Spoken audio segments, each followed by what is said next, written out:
எவ்வளவு அவதூறுகள். இந்த கரூர் விஷயத்தை பத்தி ஊருக்கே தெரியும். ஆனா போடு, விஜய் மேல பழிய போடு. என்னடா இவ்வளவு பெரிய ஒரு பழிய தூக்கி விஜய் மேல போட்டாலும் மக்கள் விஜய் கூடவே நிக்கிறாங்க. இது என்னடா அதிசயமா இருக்குது அப்படின்ட்டு அது ட்ரை பண்ணி பார்த்தாங்க. அது மக்கள் கிட்ட எடுபடல. சரி, அடுத்து வேற என்ன பண்ணலாம்? முடக்கு, ஜனநாயகனா முடக்கு. படத்தை முடக்குனா கொஞ்சம் பையன் கொஞ்சம் டிஸ்டர்ப் ஆயிடுவான். அதனால படத்தை முடக்கு. இது யாரு முடக்குனாங்கன்றது உங்களுக்கே தெரியும். அது நான் சொல்ல வேண்டிய அவசியம் உங்களுக்கு இல்ல. ஆனா இவனாடா இவன் படத்தை முடக்கினாலும் அவன் பாட்டுக்கு அதை கண்டுக்காம அவன் பாட்டுக்கு வேலையை பார்த்துட்டு போயிட்டே இருக்கான். அதுவும் எடுபடல.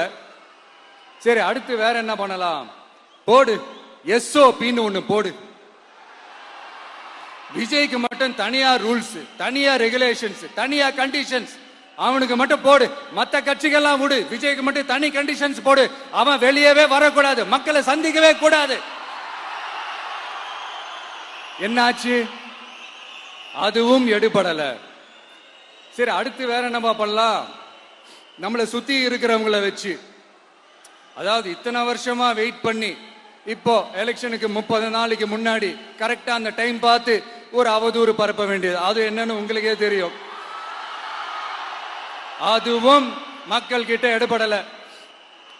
அது மாதிரி எத்தனை சோதனைகள், எத்தனை வேதனைகள் நீங்க கொடுத்தாலும் இந்த திமுக நாளையோ இல்ல இந்த பாஜக நாளையோ இல்ல இந்த மற்ற பலர் நாளையோ இல்ல எந்த